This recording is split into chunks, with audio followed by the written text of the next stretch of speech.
Olá, graça e paz, família, auxílio ao Mestre. Tudo bem?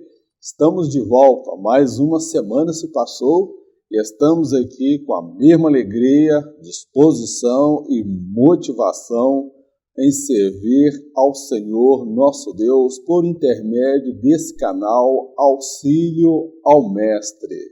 Para você que está chegando a primeira vez e não me conhece, eu sou o presbítero Mauro Lúcio e semanalmente estamos produzindo conteúdo para auxiliar professores e professoras da Escola Bíblica Dominical. Esse projeto Auxílio ao Mestre é um projeto voluntário sem fins lucrativos.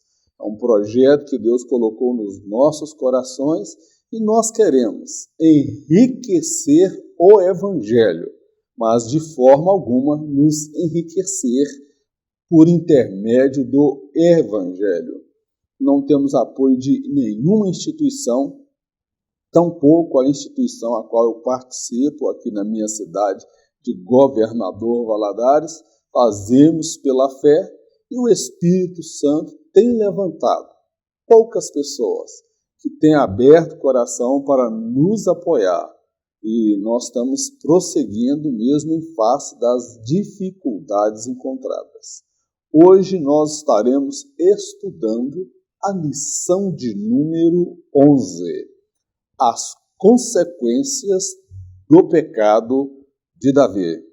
Nós vamos observar nessa lição de hoje que, embora Davi tenha reconhecido seus próprios pecados, se humilhado diante de Deus e dos homens, ele sofreu as consequências dos seus pecados praticados. O perdão de Deus, irmãos, ele não torna o homem inocente.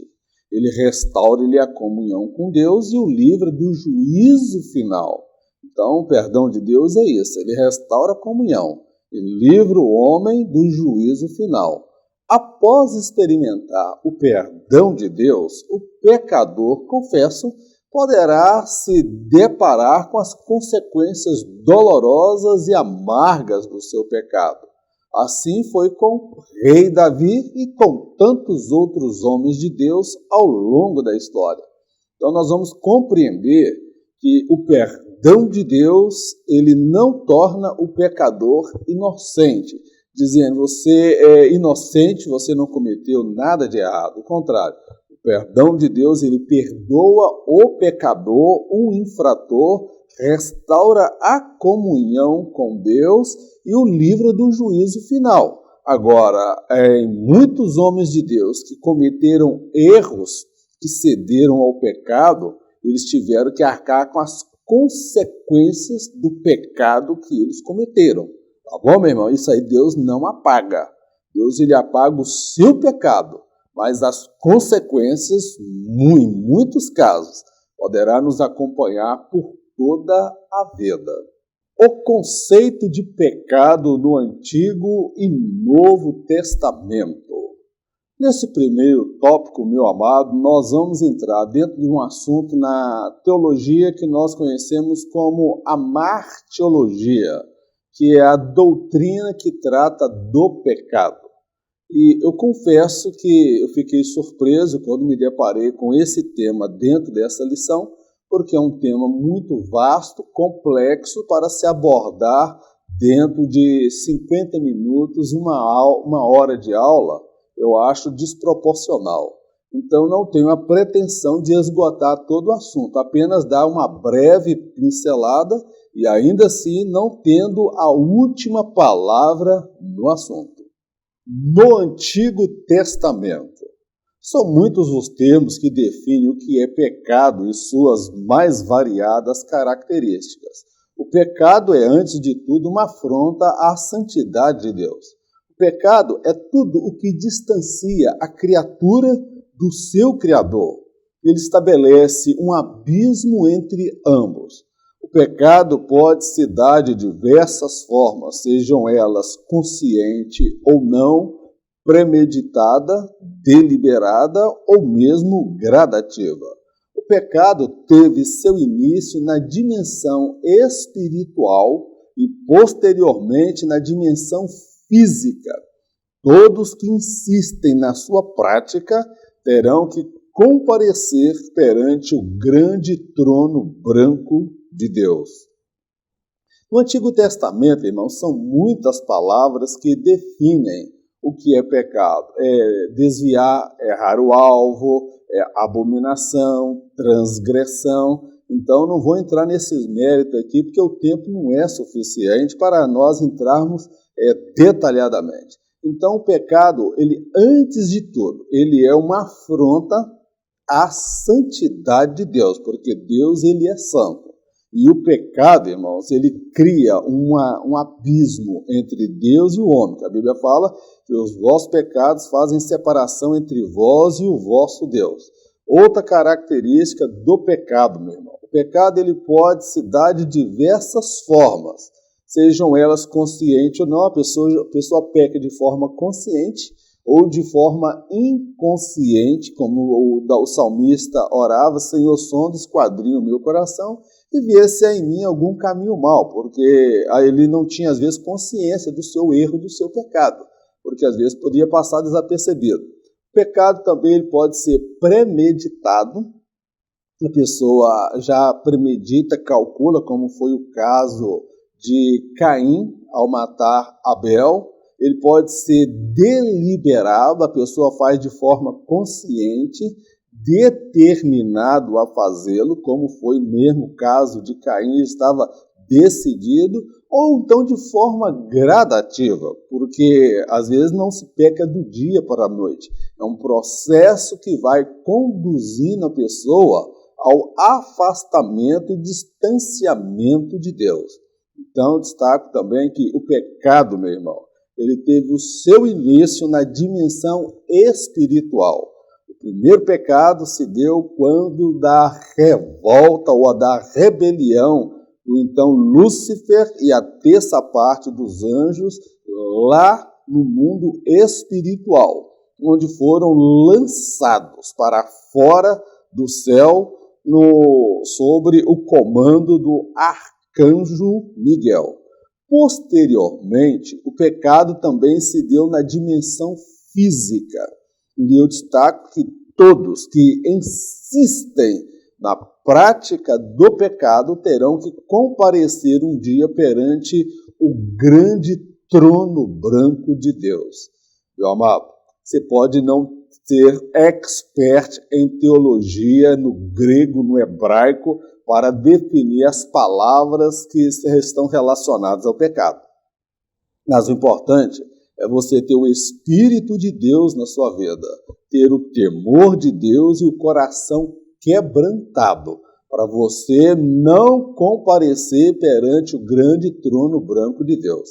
Ninguém vai comparecer perante o grande trono branco de Deus necessariamente por conta dos seus pecados. Ele irá comparecer lá por ter persistido em continuar na vida de pecado ante o perdão oferecido por Deus. Então, Deus trouxe o antídoto para o pecado, que é o perdão, o arrependimento, o quebrantamento, o sangue de Jesus derramado na cruz do Calvário. Mas muitos insistem em rejeitar o perdão de Deus e, por isso, comparecerão perante o grande trono branco de Deus para ser julgado pelos seus pecados, quando nunca deveriam estar ali, porque, afinal de contas, o sangue de Jesus ele é poderoso para purificar o pecador. No Novo Testamento, o Novo Testamento descreve 3 níveis diferentes quanto à manifestação do pecado. Ele pode ocorrer no corpo, na alma e no espírito do homem. Jesus, ao falar do pecado, ensinou que este se inicia no campo das intenções ou pensamento e pode posteriormente se manifestar por intermédio do corpo. Na Nova Aliança, o pecado é visto sobre 2 óticas diferentes. Aos que o praticam diretamente e os que o praticam de forma indireta. São os que podem fazer o bem e não o fazem. Alguns acreditam que no Novo Testamento, no tempo da graça, a porta está aberta para todo mundo pecar, cometer barbáries, porque, na verdade, a graça ela é abundante. Quer dizer que a graça ela é abundante, mas ela não é infinita, tá bom, meu irmão? Porque se a graça fosse infinita, ninguém se perderia. Então, no Novo Testamento, ele descreve 3 níveis relacionados, por exemplo, ao pecado. Paulo ele fala, sede, pois, o vosso corpo, alma e espírito irrepreensíveis. Ele está querendo dizer o quê? Que não haja neles pecado. Então, o pecado ele se manifesta por intermédio do corpo, por intermédio da alma e por intermédio do espírito. Tá bom, meu irmão? Há 3 níveis diferentes da manifestação do pecado no Novo Testamento.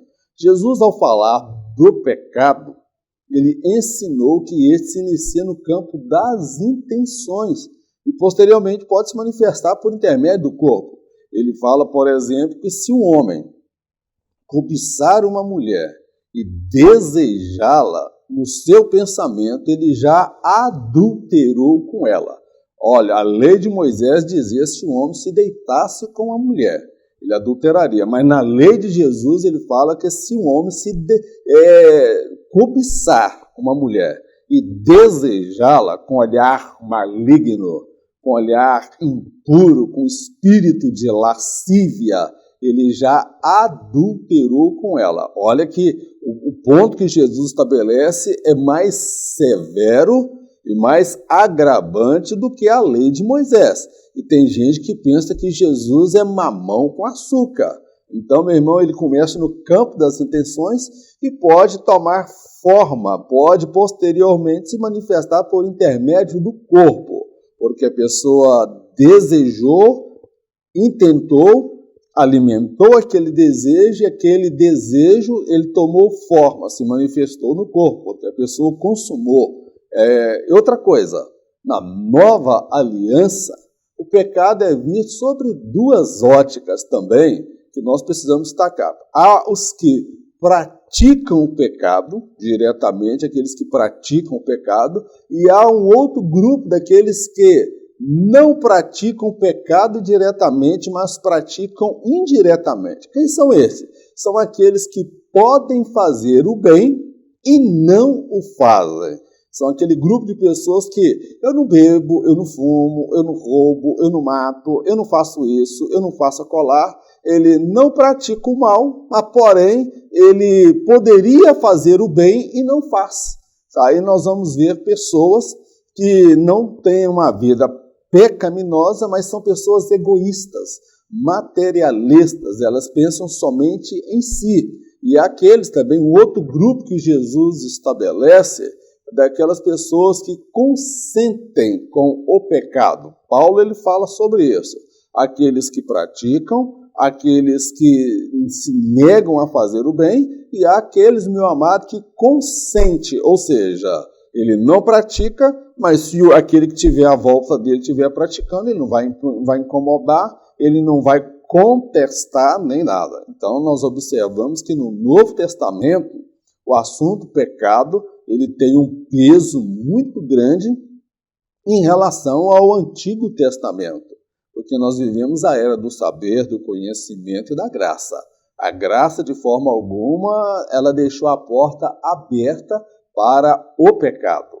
A graça, ela é abundante, porém, ela não é infinita. Eu, porém, vos digo, qualquer que atentar numa mulher para a cobiçar, já em seu coração cometeu adultério com ela. Mateus capítulo 5, versículo 28. Olha o critério estabelecido por Jesus. Ele diz que somente cobiçar uma mulher, desejá-la com sentimento de impureza, lascívia. Uma coisa é você achar uma mulher bonita, atraente, uma mulher que chama atenção. Outra coisa é você cobiçar. Na sua mente, no seu pensamento, você já ter tirado a roupa dela, você já ter imaginado fantasias sexuais. Ali Jesus ele fala que nesse caso, meu irmão, no seu coração ou no meu coração, se eu fizer isso, eu já adulterei com ela.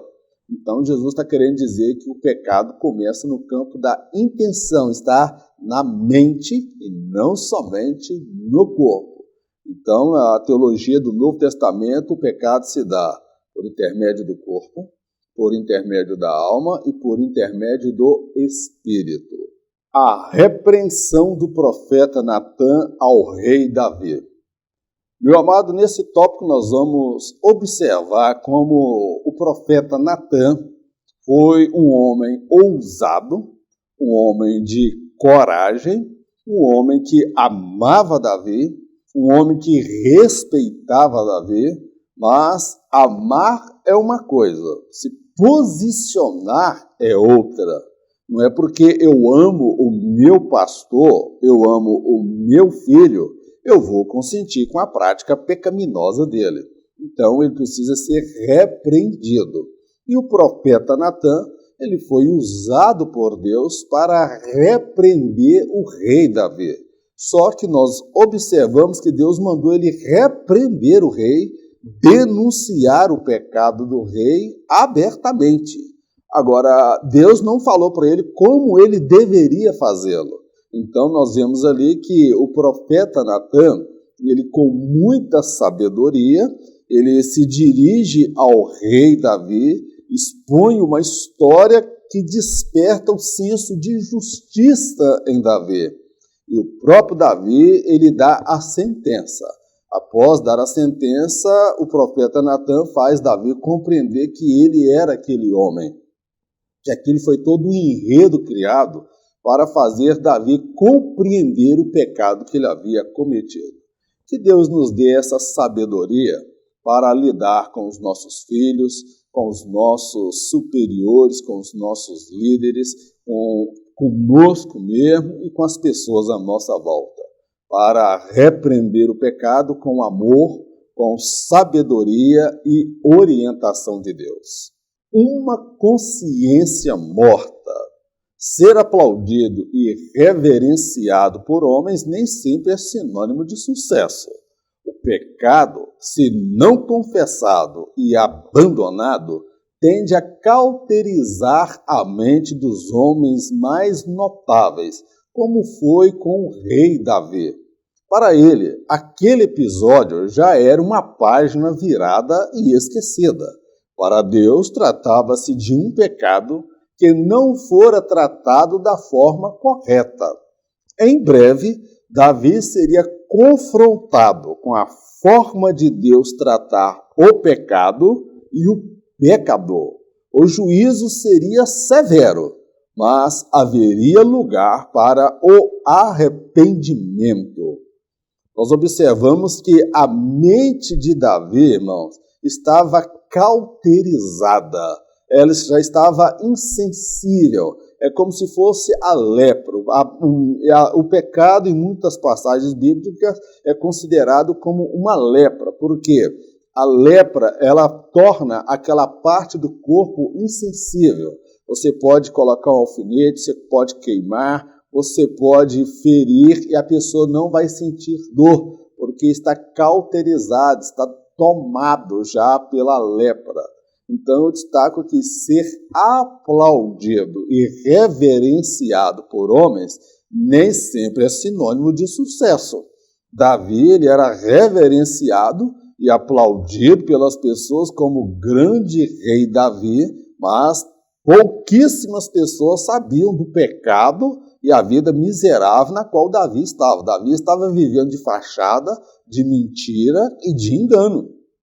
O pecado, irmão, se ele não for confessado e abandonado, ele tende a cauterizar as mentes dos homens mais notáveis. Nós poderíamos falar vários nomes aí na nossa história aí contemporânea que nós temos aqui, por exemplo, nos Estados Unidos, como eu já falei, pastores americanos que caíram em adultério, pastores brasileiros que se envolveram com o pecado.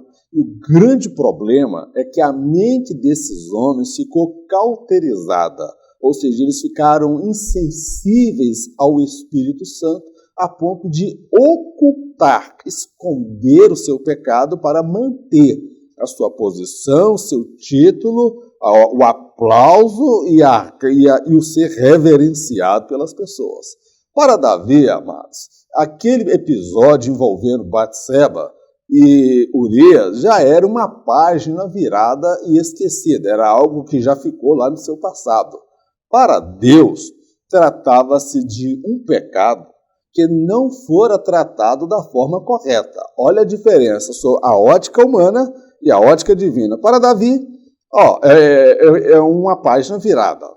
Já passou e Deus não está mais preocupado com isso e vamos tocar para frente. Para Deus, não. Falou, peraí, Davi, isso não é página virada, não. O assunto não está resolvido. O pecado não foi tratado. E tampouco o pecador. Nós vamos ter que revirar isso aí.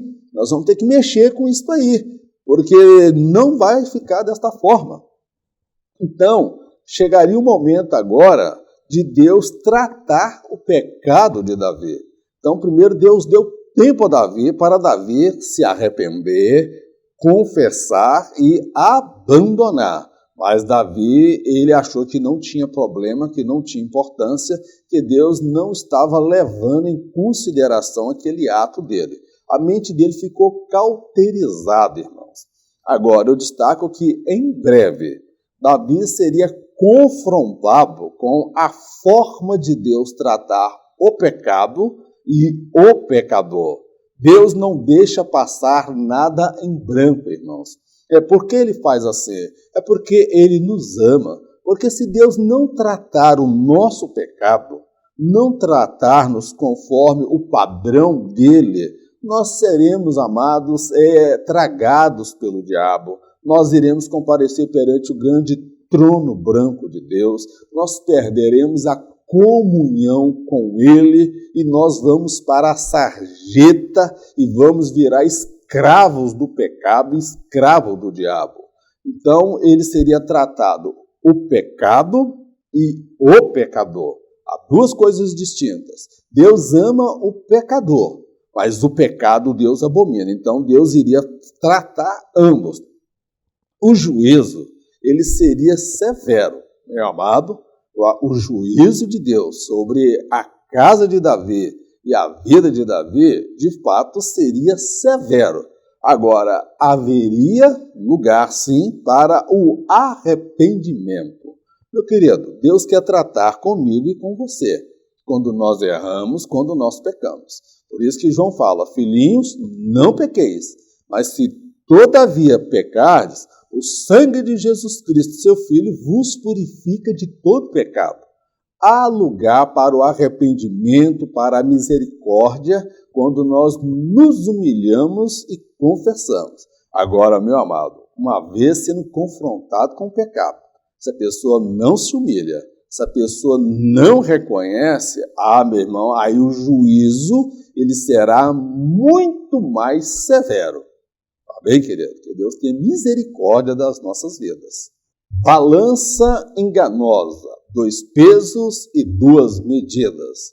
Infelizmente, lidamos com algumas pessoas viciadas com o poder, as quais são legalistas quanto aos erros dos liderados, os quais, por muitas vezes, são expostos publicamente às maiores humilhações por práticas que nem de longe podem se comparar aos erros cometidos pelo líder.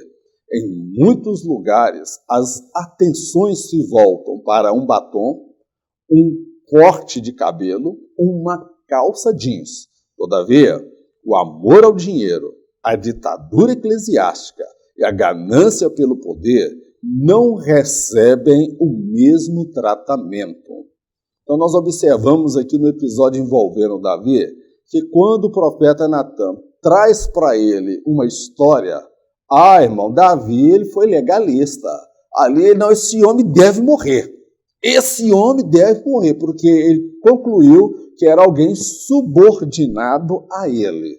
Então eu destaco, meu irmão, que infelizmente nós lidamos com pessoas autoritárias, viciadas com o poder.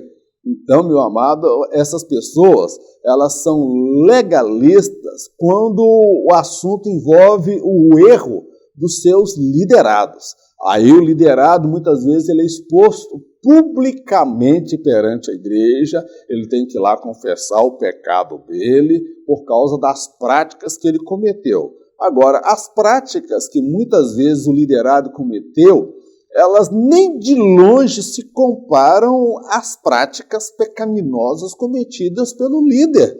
Olha o caso de Davi. Ele tinha uma balança enganosa, meu irmão. Para ele era uma forma, um peso. Agora, para os liderados, era outro. Para ele, podia passar batido. Agora, para os liderados, justiça, juízo e morte. Então, meu querido, eu destaco que a história ela se repete nos nossos dias. Em muitos lugares, por esse Brasil afora, por esse mundo afora, irmão, as atenções se voltam para um batom, um corte de cabelo, uma calça jeans. Agora, os pecados que envolvem o líder no que diz respeito ao amor ao dinheiro, a ditadura eclesiástica, que ele se acha quase a quarta pessoa da Trindade. Ele se age como o próprio Deus. Ele nunca peca, ele nunca se arrepende, ele nunca se humilha e ele nunca vai à frente da igreja para confessar o seu erro, o seu pecado.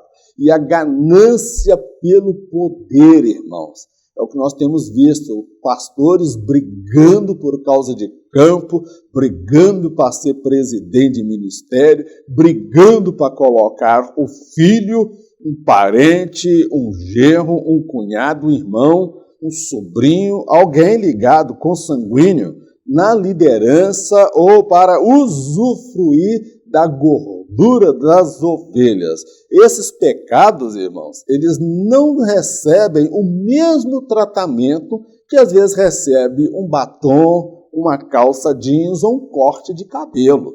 Então nós vemos aí uma balança enganosa, com 2 pesos e 2 medidas. Não estou querendo aqui abonar que você possa aí desobedecer a sua liderança, o seu pastor, quanto a usos e costumes. Se na igreja não há prática de adotar o batom, o corte de cabelo e a calça jeans, você deve obedecer sim à sua liderança, à igreja onde você serve. Agora, o que Deus não suporta é o legalista que exige dos liderados uma postura de submissão, humilhação, confissão, enquanto os pecados dele, que é muito maior do que um batom, do que uma calça jeans e um corte de cabelo. Ele é ditador, tirano, arrogante, tem amor a dinheiro, ele age como se ele fosse aquele discurso do ungido do Senhor, que ninguém pode questionar, contestar, porque é perigoso descer um raio do céu e matar, porque ele é ungido de Deus. E a ganância pelo poder. Então, destaco aí 2 pesos e 2 medidas. Foi o que Davi demonstrou quando ele deu a sentença. Aí, para a surpresa dele, o profeta Natan falou: Davi, deixa eu contar um negócio, você é o homem. Falou: como é que é? Como foi que eu fiz isso? Aí ele fala: olha, quando você pegou a mulher de Urias, arquitetou a... Aí, Davi, a ficha caiu, meu irmão. Que ele era um legalista para tratar o pecado dos liderados. Toda a vida ele era uma pessoa permissiva quando o pecado estava na sua casa, na sua vida. Texto bíblico: condutores cegos, que coais um mosquito e engolis um camelo. Mateus capítulo 23, verso 24. Aqui Jesus está falando sobre pesos e medidas, critérios diferentes para se julgar determinadas práticas pecaminosas. Aqui Jesus ele fala de condutores cegos. Eles conseguem coar um mosquito, mas engole um camelo. Ou seja, aquelas práticas pecaminosas que talvez não tenham tanta relevância, mas é pecado do mesmo jeito, eles conseguem coar, não deixa passar nada batido. Eles são legalistas. Todavia, esses líderes, esses condutores, esses pastores, essa liderança, eles acabam engolindo um camelo. Eles censuram o mosquito que está no prato do outro, mas ele acaba engolindo um camelo, ou seja, algo muito mais agravante que traz prejuízo para a obra de Deus. Então, Jesus não está dizendo que determinadas práticas pecaminosas elas devem ser consentidas.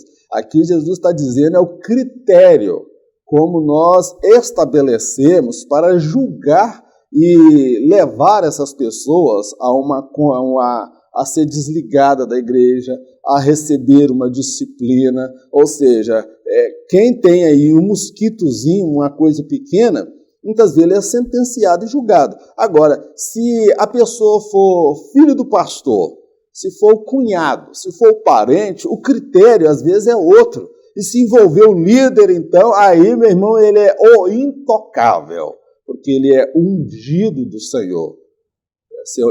O seu pastor é ungido do Senhor, você também é ungido do Senhor. Tá bom, meu irmão?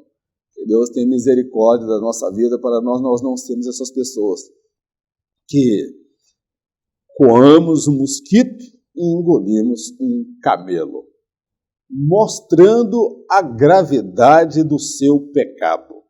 Há pessoas que se revelam cegas ante ao veneno do pecado. Estas não se dão conta da dor causada a terceiro e do mal que em breve as alcançarão. Davi, até então, estava cego pelo veneno da serpente. O Senhor enviou o profeta com um antídoto, o qual poderia ser rejeitado, como o fez Saul, ou aceito. Davi prontamente se humilhou, reconheceu todo o mal que causou a outros, a si mesmo, e como ele afrontou ao Senhor. A cegueira espiritual o impediu de ver a gravidade dos seus erros. O que o profeta fez, irmãos, foi mostrar para Davi a gravidade dos seus erros. Vamos analisando o texto, a história, nós concluímos que Davi, irmãos, ele estava completamente cego em virtude do veneno chamado pecado. Ele estava cego, ele não conseguia enxergar as consequências dos seus atos. A mente estava cauterizada.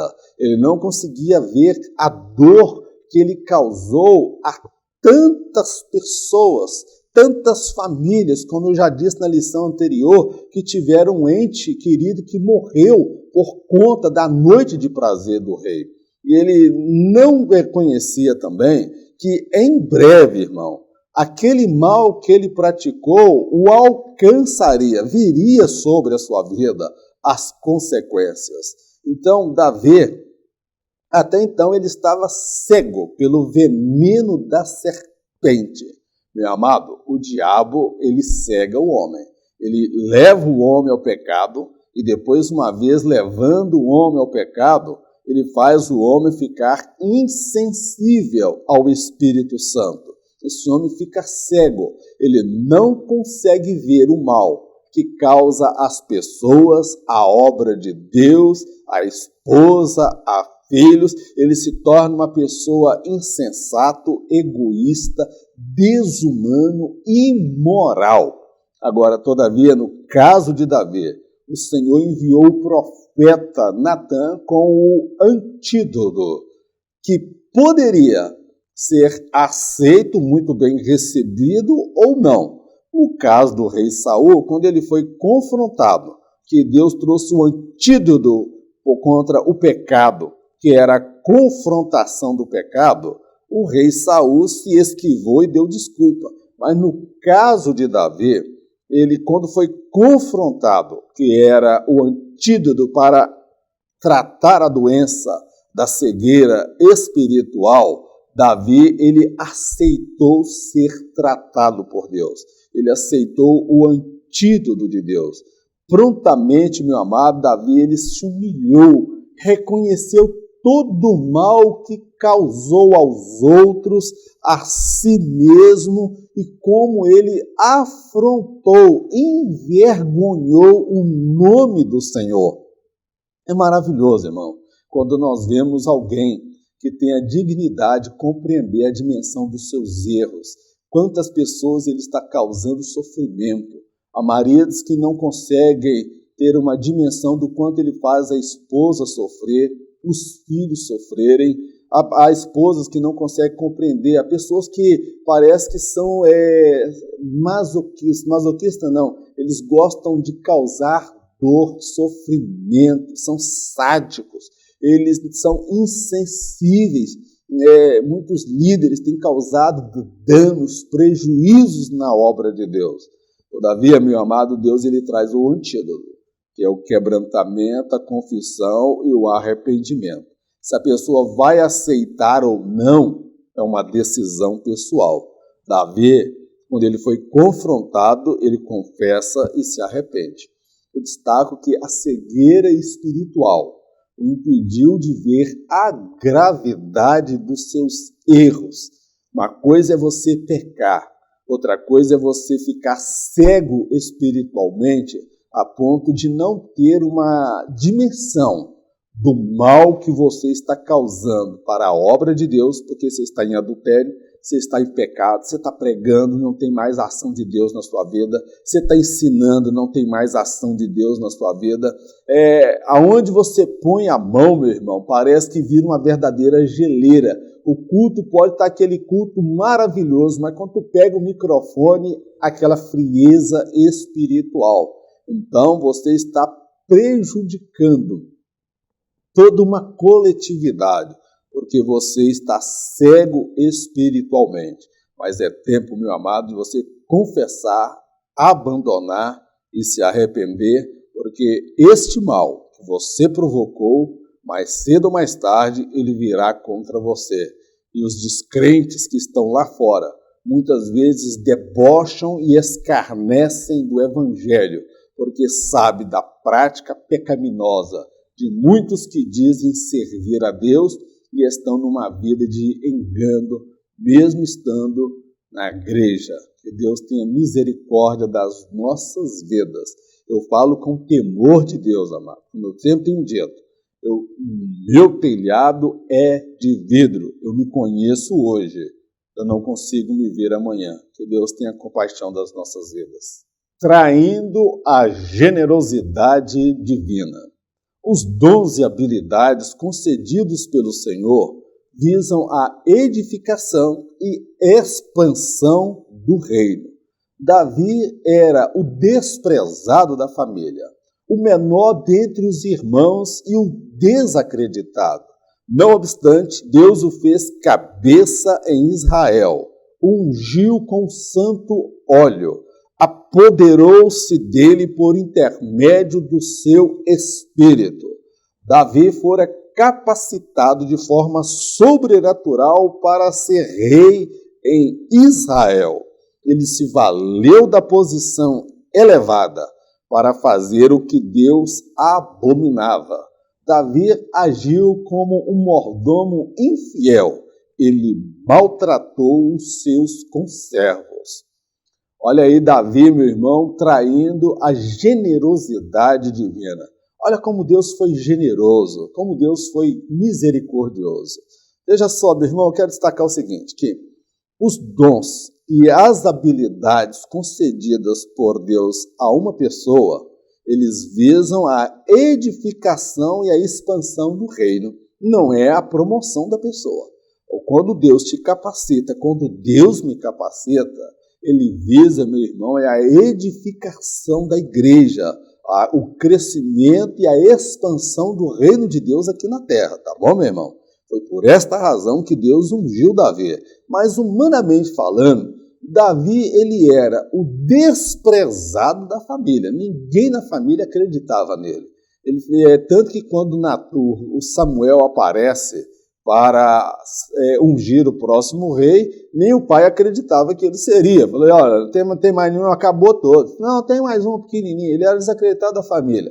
Ele era o menor dentre os irmãos. Tinha pessoas humanamente mais qualificadas, preparadas do que ele. Ele era desacreditado. E com tudo isso, Deus foi generoso, misericordioso para com ele. Deus o fez cabeça em Israel. Deus ungiu com seus santos olhos, aleluias, glórias a Deus. Oh, alabaço, canta, alamanto de Managá, alabaço, me anda lá, sei, carabaço, me canta. Oh, irmão, nós não éramos nada, nós éramos desacreditados, nós estávamos caminhando para o inferno. A generosidade de Deus foi grande, meu querido. Tem gente melhor do que eu e você para fazer o que nós fazemos. Deus, ele foi misericordioso, generoso para comigo e para com você. Ele ungiu com o seu santo óleo. Eu recebi o Espírito Santo, você recebeu o Espírito Santo. Eu fui batizado com o Espírito Santo. Creio que você foi. Se não foi, você tem direito. Busca o batismo com o Espírito Santo. O Espírito Santo, meu irmão, na antiga aliança, ele se apoderou de Davi. Deus se apoderou de Davi por intermédio do Espírito Santo. Olha o que Deus faz por aquele menino, irmão, que cuidava de ovelha, com catinga de ovelha, cheiro de ovelha, mato, um menino mal cheiroso, um menino desacreditado pela família. É como dizia aqui meus pais aqui diziam, tal do angu perdido, é aquele que não tem jeito, que ninguém acredita. Davi era essa pessoa. Davi, ele foi capacitado de forma sobrenatural para ser rei em Israel. Meu irmão, você não é o que é por causa das suas qualidades, por causa da sua intelectualidade. Deus, ele te revestiu de forma sobrenatural, meu irmão. Agora, meu querido, olha o que Davi faz. Ele se valeu da posição elevada. Duvido se um pastor de ovelha, um menino, pudesse tomar a mulher de um homem de guerra como foi Urias. Ele nunca conseguiria fazer aquilo, mas o que Davi fez? Ele usurpou da posição. Ele se valeu da posição elevada para fazer o que Deus abominava, para cometer adultério. Não cobiçarás, ele quebrou esse mandamento. Não adulterarás, ele quebrou esse mandamento. Não dará falso testemunho, ele fez isso. Não matarás, ele foi quebrando, infringindo um mandamento após o outro. Meu irmão, Davi agiu como um mordomo infiel. Ele maltratou os seus conservos. Nada daquilo pertencia a Davi. Israel não pertencia a Davi. As almas não pertenciam a Davi. O povo não pertencia a Davi.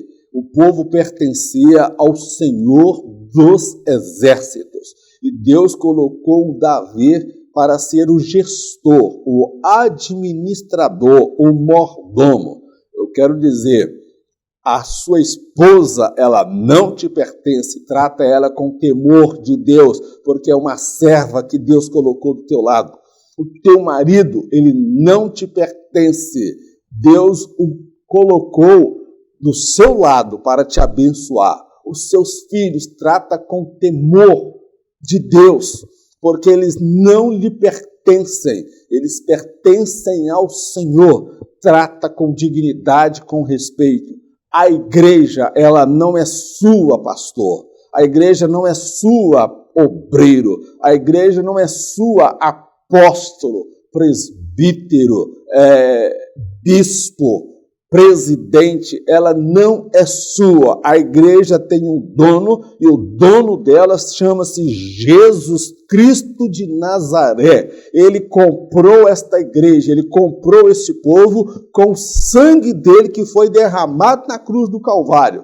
Ele comprou você também e te colocou num lugar de honra, num lugar de destaque para pastorear, para ser o modelo, para ser o exemplo. E quanto, às vezes, acabam fazendo coisas abomináveis aos olhos de Deus. Davi, meu irmão, ele agiu como aquele mordomo infiel, que o Senhor lhe confiou todos os seus bens, e quando o Senhor se afastou, ele começou a bater e espancar os servos daquele Senhor. Meu querido, há tempo para se arrepender. Hoje é tempo de arrependimento, não é tempo de juízo.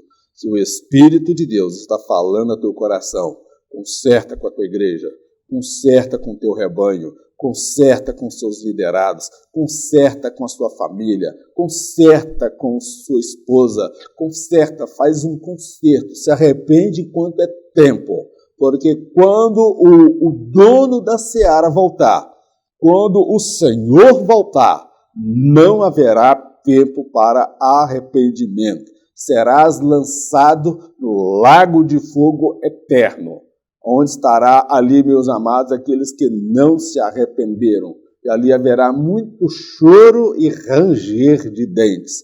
Mas hoje Deus traz para você o antídoto. E o antídoto é confissão, arrependimento, abandono, quebrantamento.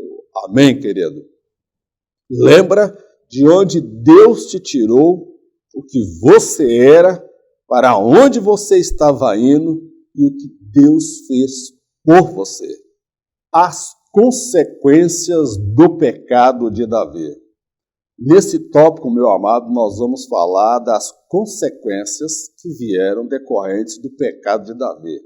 Ah, irmão Mauro, mas Deus não perdoou os pecados de Davi? Meu irmão, o perdão dos pecados não está querendo dizer que a pessoa é inocente. O perdão está libertando a pessoa ou para ser restaurada a comunhão com Deus e livrá-la do juízo final, que é comparecer perante o grande trono branco de Deus.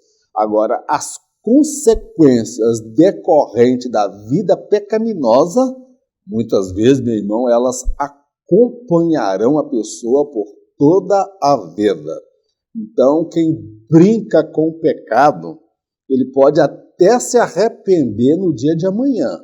Pode se humilhar, Deus ele perdoa. Agora, as consequências, estas muitas vezes acompanharão pelo resto da sua vida, como foi o caso de Davi. As consequências pelos pecados cometidos. Davi plantou sorrindo o que desejou e colheu chorando o que não desejou pelo resto da sua vida. Uma das piores consequências foi a perda da autoridade em seu lar. Seus filhos cometeram os mesmos pecados que ele, abusos sexuais e homicídios. Davi não repreendeu ou tampouco corrigiu seus filhos quanto aos erros cometidos.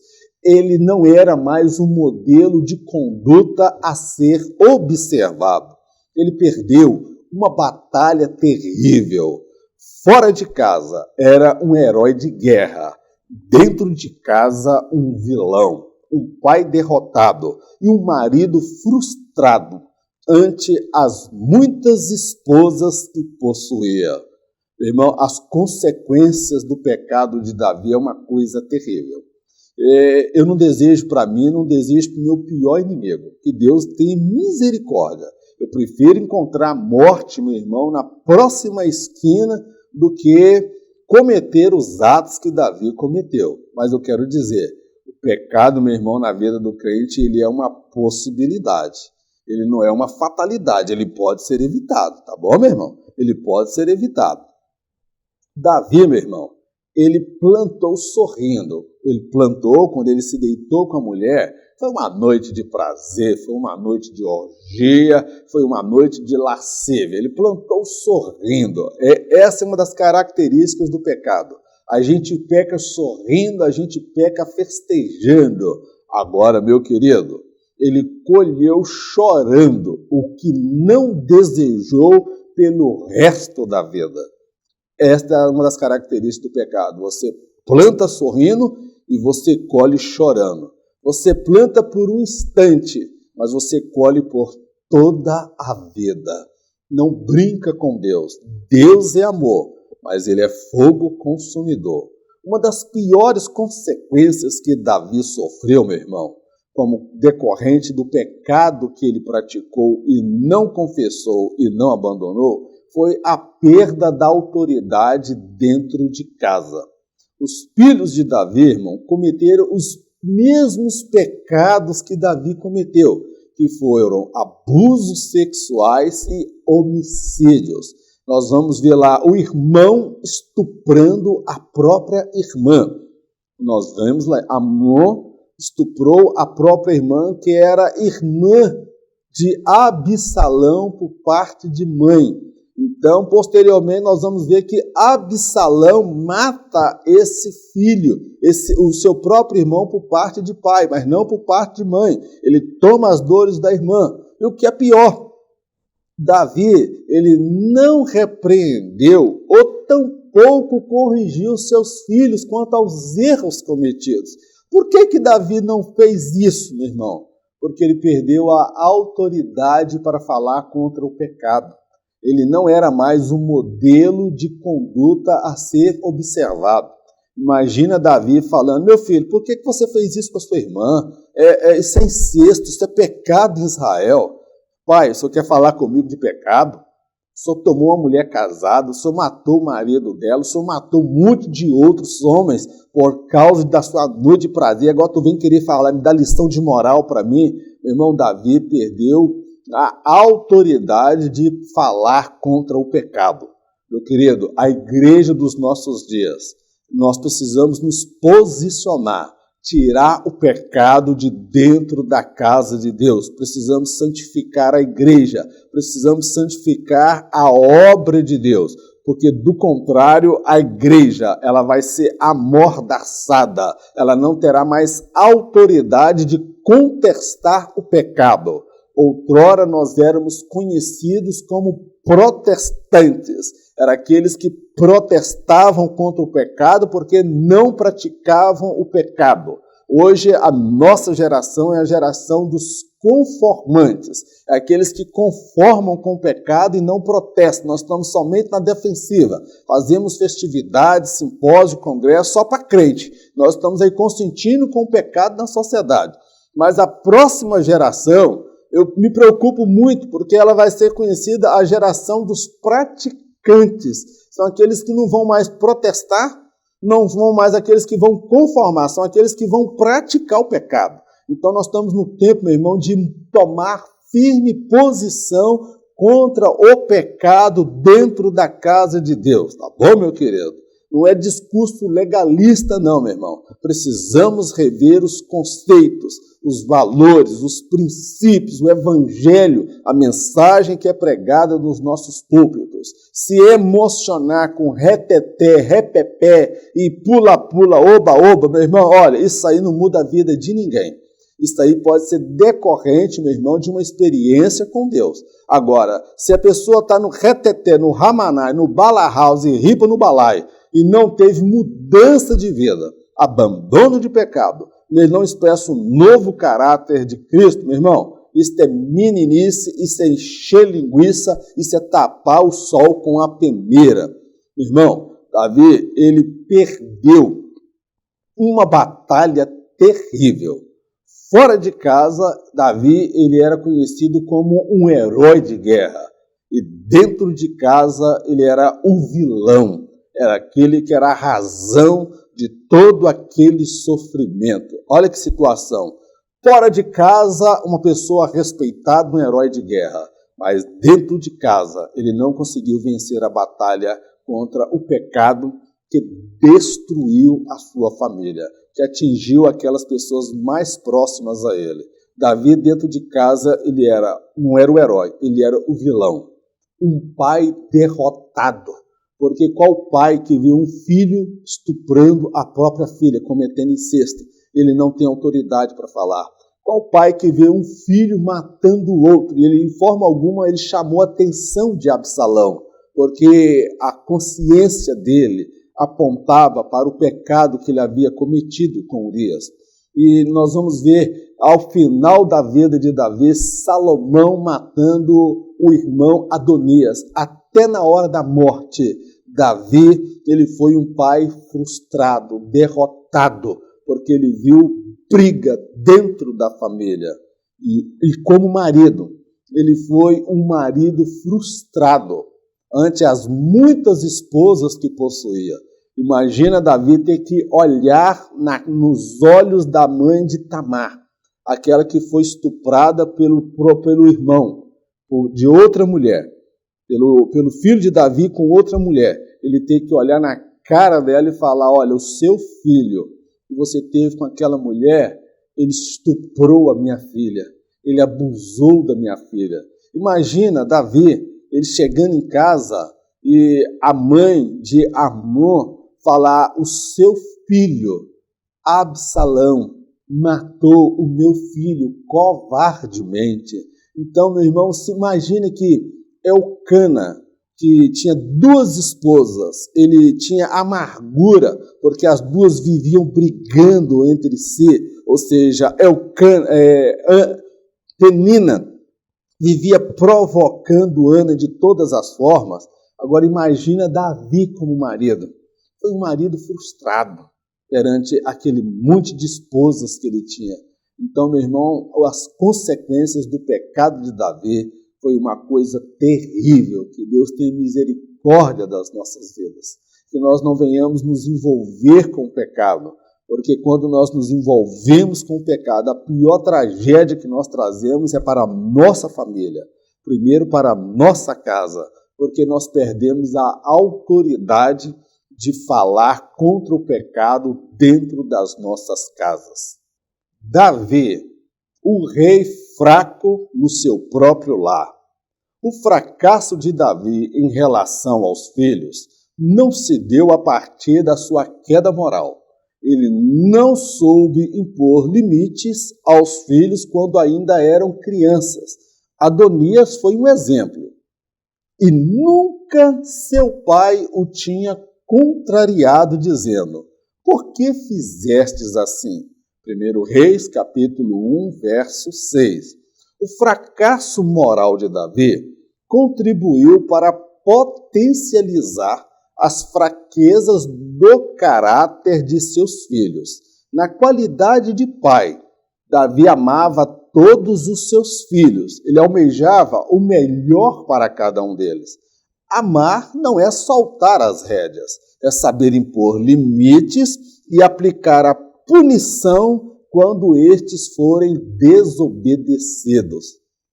Aqui, meu amado, eu quero trazer um ponto de vista talvez diferente do habitual que nós temos tido.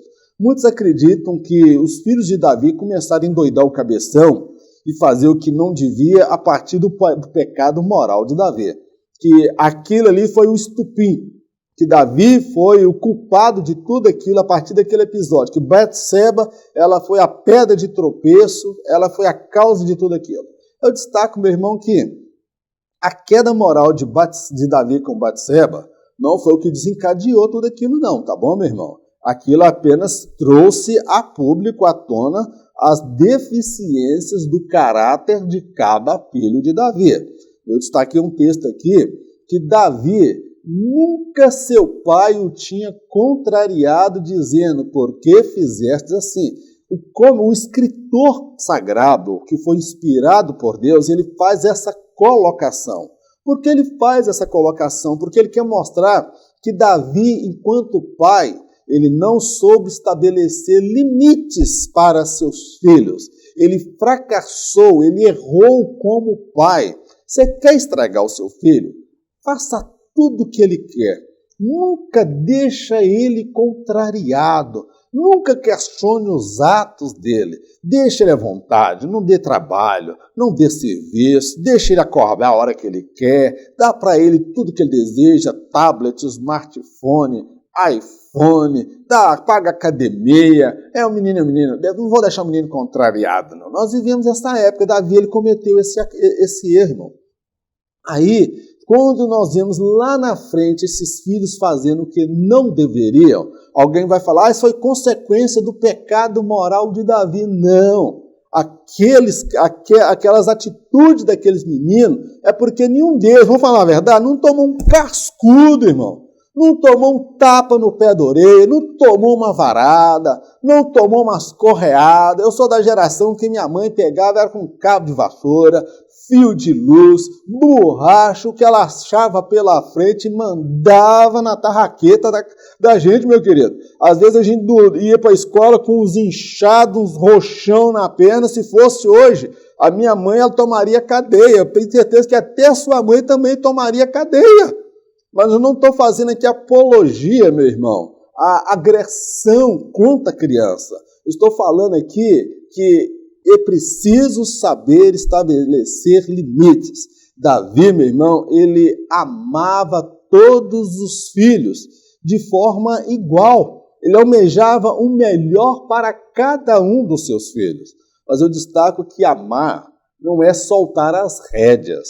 Não é deixar solto à vontade, livre, parecendo aquele garanhão solto aí, amar, para fazer o que quer, não.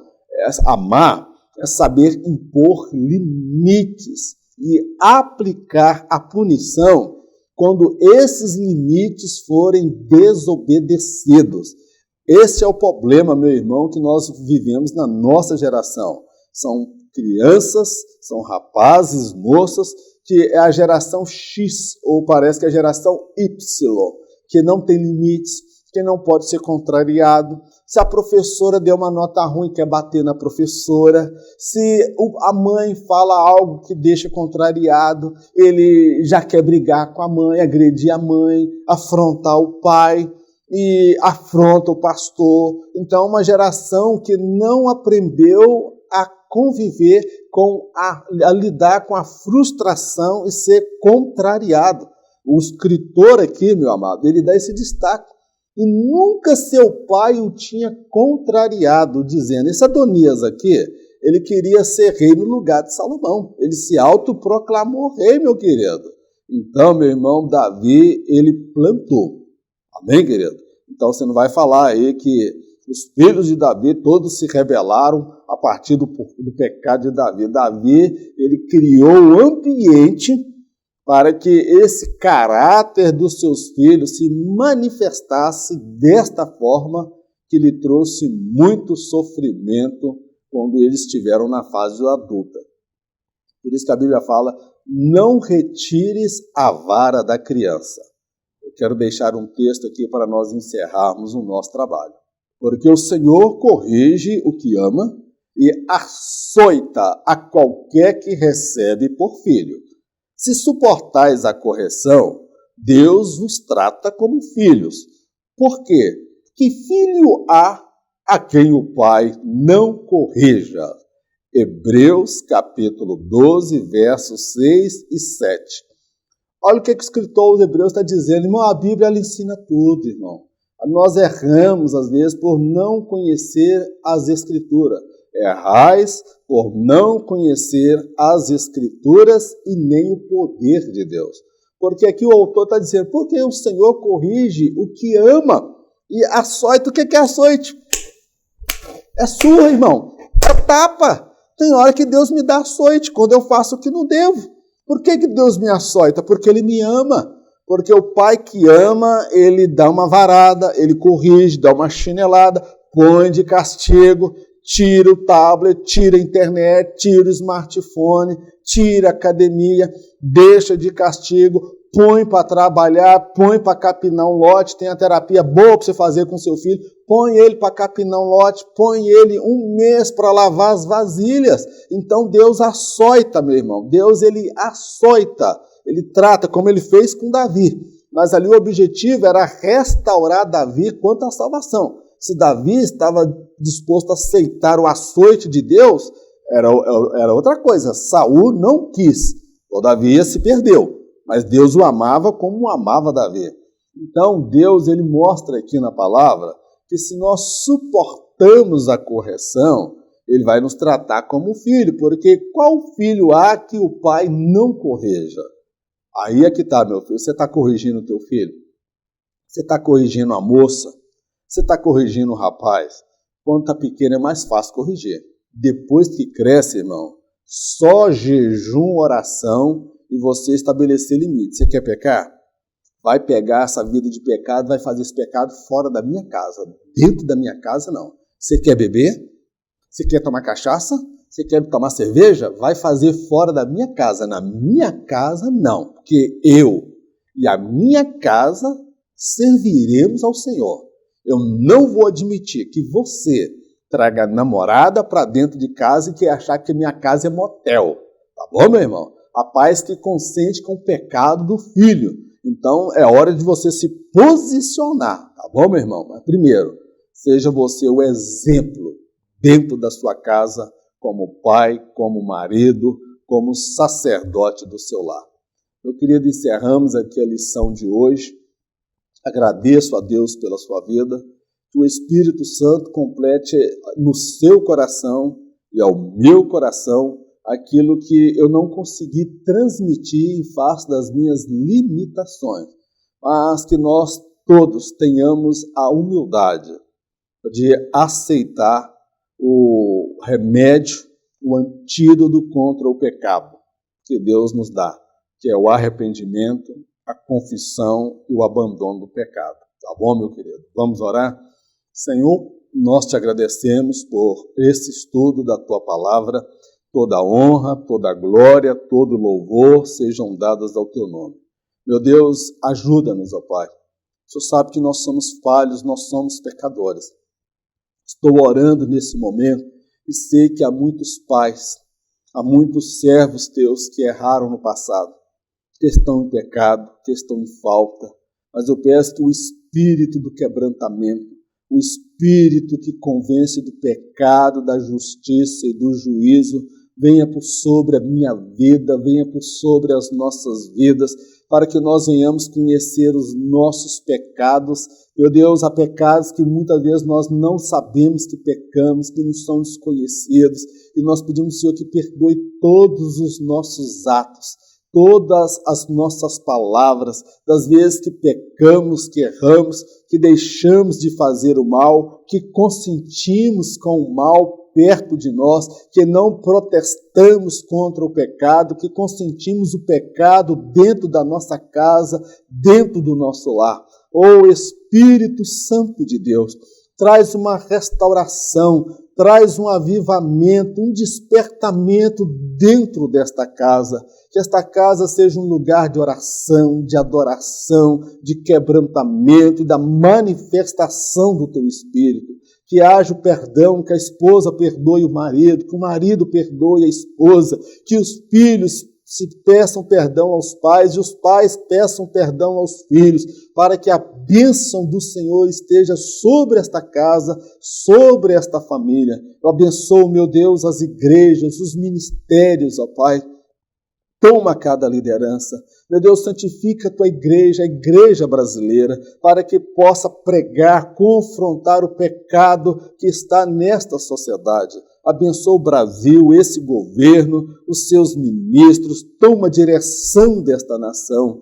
Livra-nos, ó Pai, de todo mal. Meu Deus, nós te agradecemos por tudo no nome do Senhor Jesus.